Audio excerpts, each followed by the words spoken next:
जो mental math class 10th का next part, मैं हूं हरी सर और आप सभी बच्चे देख रहे हैं आपका अपना यूट्यूब चैनल जिसका नाम है चलो कदम बढ़ाए। और जो बच्चे हिंदी मीडियम में पढ़ते हैं उनके लिए अलग से चैनल है जिसका नाम है मैथ्स विद हरी सर, आप उसे भी ज्वाइन कर सकते हैं। और मुझे बहुत से कमेंट्स आते हैं सर बाकी नेक्स्ट पार्ट नहीं मिल रहा है, तो मैं उनको बताना चाहता हूं जैसे इस सीरीज में हम कर रहे हैं मेंटल मैथ चैप्टर 3।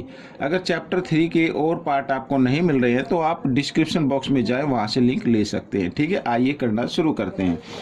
तो यहाँ पर बच्चों देखो क्वेश्चन नंबर 46 ये आपके सामने है और यहाँ पर क्या कहता है, half the perimeter of a garden. ठीक है, यानी गार्डन का जो हाफ पेरीमीटर है, हुज लेंथ यानी जिसकी length is 12 metre more, 12 metre more है देन इट्स ब्रेथ, यानी उसकी विड्थ से या ब्रेथ जो भी आप बोले चौड़ाई होता है, तो उससे क्या 12 मीटर मोर है, तो उसका जो हाफ पेरीमीटर है वो है इज 60 मीटर। 60 मीटर है half perimeter. Find the length, length find out करनी है। अब यहाँ पर मैंने पेरीमीटर का फॉर्मूला लिखा हुआ है बच्चों 2 ब्रैकेट L प्लस बी, लेकिन यहाँ पर जो गिवन है वो क्या है, हाफ दिया हुआ है।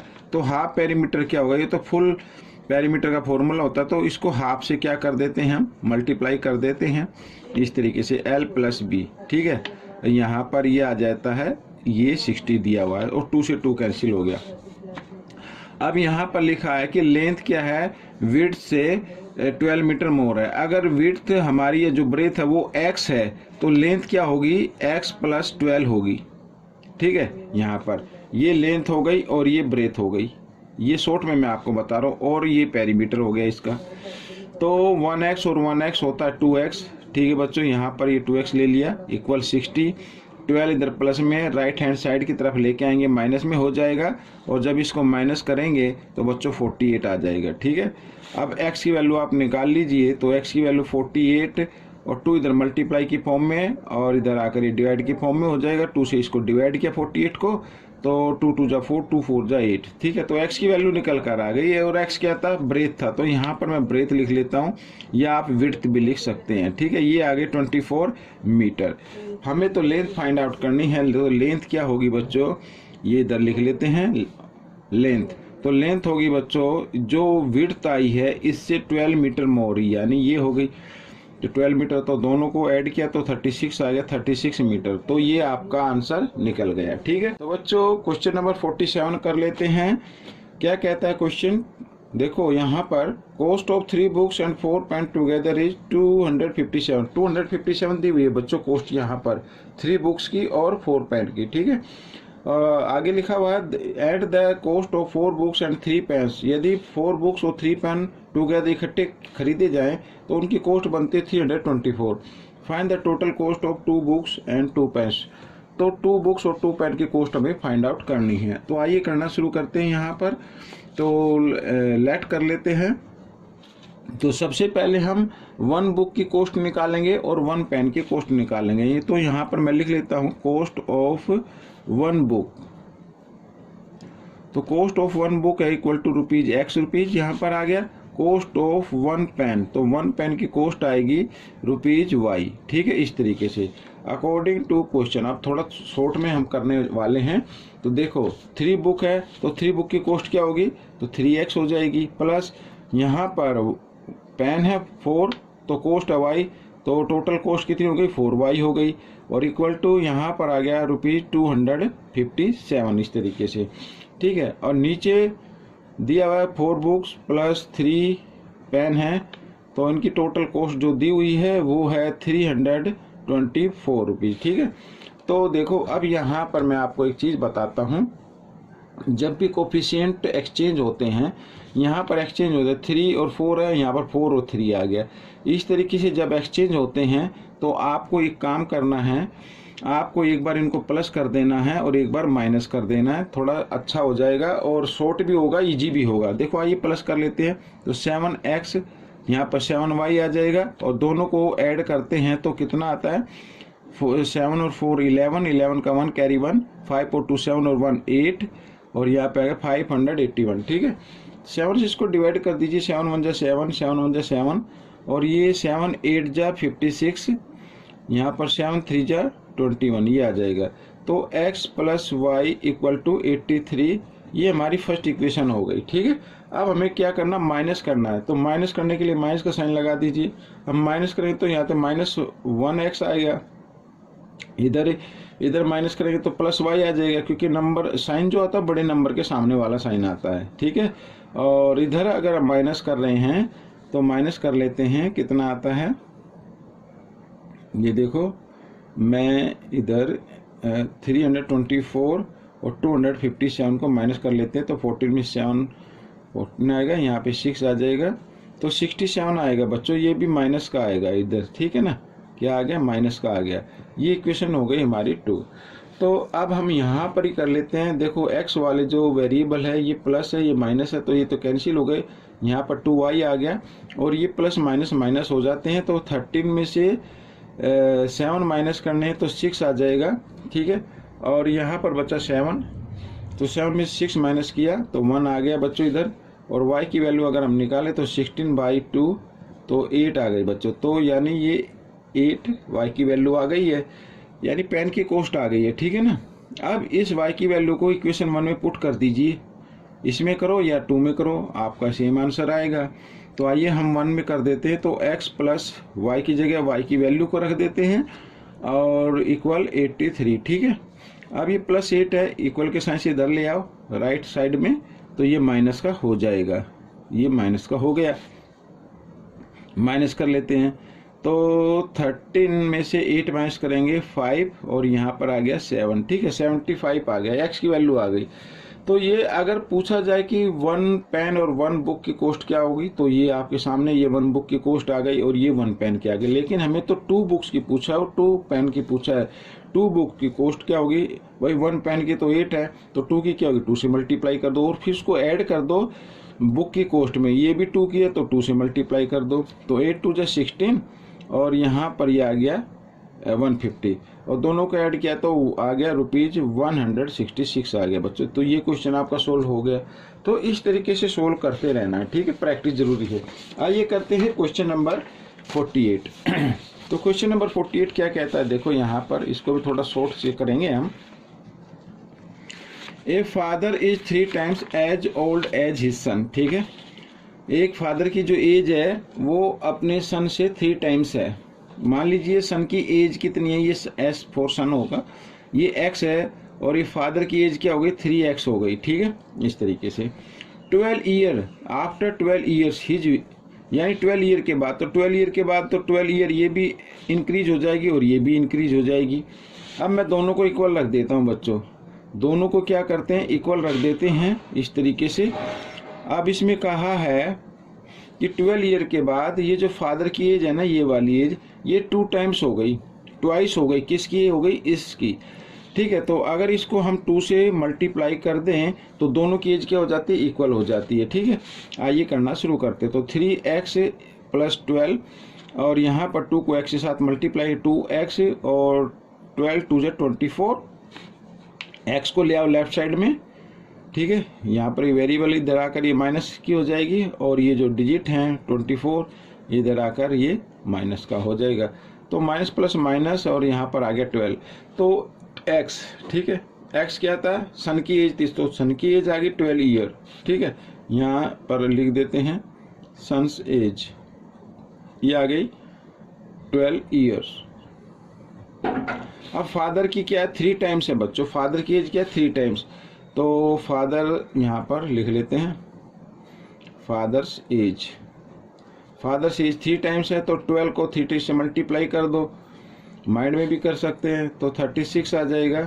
तो ये आपका आंसर आ गया। ठीक है, आइए करते हैं क्वेश्चन नंबर 49। क्या कहता है, यहाँ पर 2 number are in the ratio 3:4। ठीक है, ये 2 नंबर दिए हुए हैं, उनका रेशो यहाँ पर गिवन है। इफ 8 इज एडिड, आइए हम इतना ही कर लेते हैं पहले। ये मान लो ये रेशो है 3/4। ठीक है, इसमें हम इनको x मान लेते हैं, 3x और 4x मान लेते हैं, लेट कर लेते हैं। थोड़ा मेंटल में था, थोड़ा शॉर्ट में ही मैं बताऊंगा।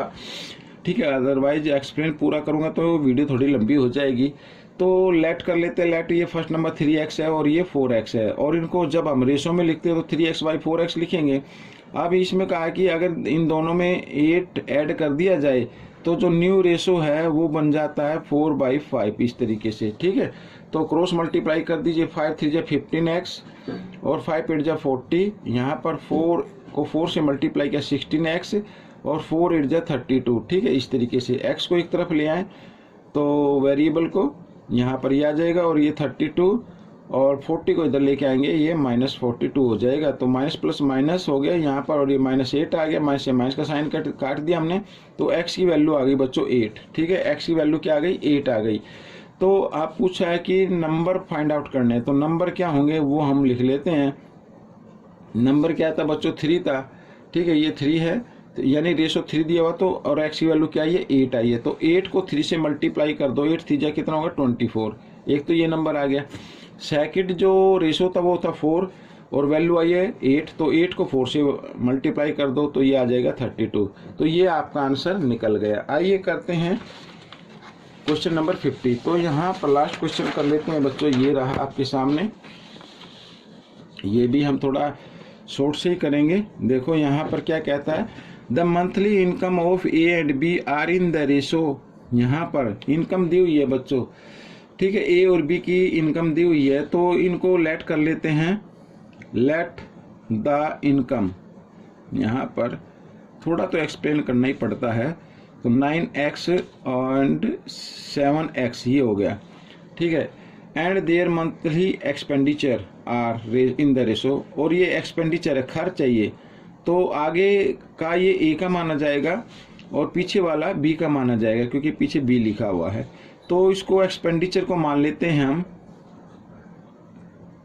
मैं लिख लेता हूं पहले एक्सपेंडिचर, तो एक्सपेंडिचर को y मान लेते, तो ये 4y हो गया और ये क्या हो गया 3y हो गया। ठीक है, इस तरीके से।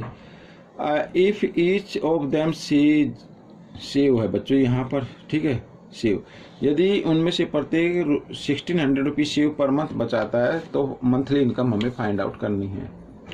अब बच्चों देखो यहाँ पर ए के लिए ये तो हो गई उसकी इनकम और ये हो गया एक्सपेंडिचर।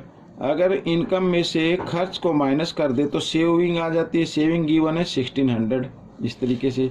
और इसी प्रकार यहाँ पर जो बी की है वो इनकम हो गई, सॉरी यहाँ पर ये गलत लिखा गया, ये आएगा यहाँ पर 4y। एक्सपेंडिचर तो 4y हो गया ना, यहाँ पर ये मैंने लिख दिया 4y। अब देखो यहाँ पर इनकम है 7x और इसमें से एक्सपेंडिचर घटा दे 3y, तो ये भी क्या आता है 1600 आ जाता है इस तरीके से। ठीक है, अब यहाँ पर देखो ये इक्वेशन आपके सामने आ गई हैं। अब आप इसको किस तरीके से करेंगे ये देखो। यहाँ पर सबसे पहले आप चाहे तो इसको इक्वल बना के कर सकते हैं, या फिर आप एक काम करें, इन दोनों को मल्टीप्लाई कर दें। इन दोनों को क्या कर दें मल्टीप्लाई, तो x की वैल्यू आएगी यहाँ पर 9 3 जा कितना होता है 27 होता है, ये मैंने लिख दिया। और इन दोनों को भी मल्टीप्लाई कर दें, यहाँ पर माइनस का साइन आएगा, 21 लिख देता हूँ मैं, y बाद में लिखेंगे। 7 4 जा 28, ठीक है 28। यहाँ पर ये माइनस, लेकिन ये तो पहले ही माइनस का साइन है, तो माइनस माइनस क्या हो जाते हैं प्लस हो जाते हैं बच्चों। यहाँ पर इस तरीके से ये x आ गया। ठीक है, इसके बाद अब इनको मल्टीप्लाई कर दें। क्या कर दें, इनको मल्टीप्लाई कर दें। 16 3 जा कितना होता है 48 होता है, 48 और यहाँ पर 20 तो 20 लगा दी, लेकिन ये माइनस है तो माइनस का आ जाएगा इधर, फिर माइनस का साइन हमें लगाना होगा और इधर फिर ये कर देते हैं। यहाँ भी ये माइनस है तो माइनस माइनस प्लस हो जाएगा और ये हो जाएगा बच्चों कितना 6400। ठीक है, इस तरीके से। अब बच्चों देखो यहाँ पर दोनों को हमने क्या किया प्लस किया, दोनों को क्या किया प्लस किया, तो कितना आ जाता है बच्चों यहाँ पर 1 मिनट मैं देखता हूँ, इनको माइनस कर लेते हैं पहले।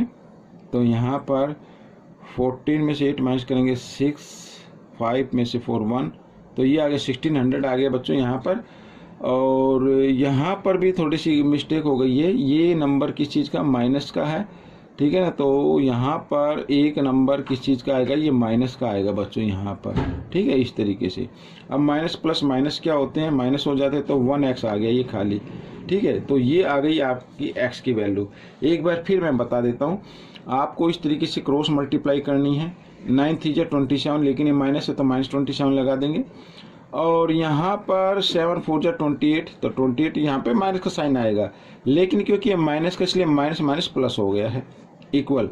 फिर यहाँ पर ये ऐसे मल्टीप्लाई करेंगे, ठीक है। तो 16 3 जा कितना होता है, माइनस का आ गया, और ये भी फिर माइनस का साइन लगाएंगे, लेकिन जब इन दोनों को मल्टीप्लाई करेंगे तो ये माइनस का आएगा, तो माइनस माइनस इस यहाँ पे प्लस हो गई। तो इस तरीके से तो एक्स की वैल्यू निकल कर आ गई। तो एक्स की वैल्यू क्या निकल कर आ गई, ठीक है। अब हमें ये पूछा है कि मंथली इनकम क्या है। तो मंथली इनकम क्या है, तो मंथली इनकम जो एक्स की वैल्यू आई है 9 से मल्टीप्लाई कर देते हैं, ठीक है। यहाँ पर ए की इनकम आ जाएगी, तो 16 9 जा होता है 144, यहाँ पर 20 तो 20 लगा दी, ये ए की मंथली इनकम आ गई। बी की क्या आएगी, अब एक्स की वैल्यू आई है 1600 और इनकम कितनी 7x, यानी एक्स की जगह आपको क्या करना है, एक्स की वैल्यू को पुट कर देना है मल्टीप्लाई की फॉर्म में।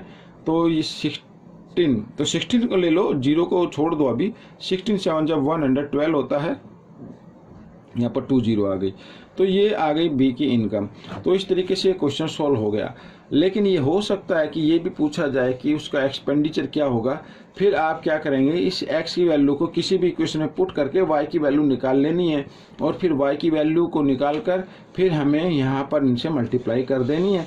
तो आपकी क्या आ जाएगी, एक्सपेंडिचर आ जाएगा। तो बच्चों ये वीडियो कंप्लीट हो गया है। आपको ये वीडियो कैसा लगा मुझे ज़रूर बताएं, और इसमें से सीखकर दूसरे बच्चों को जरूर सिखाएं। मिलेंगे नेक्स्ट पार्ट में। Till then, thank you.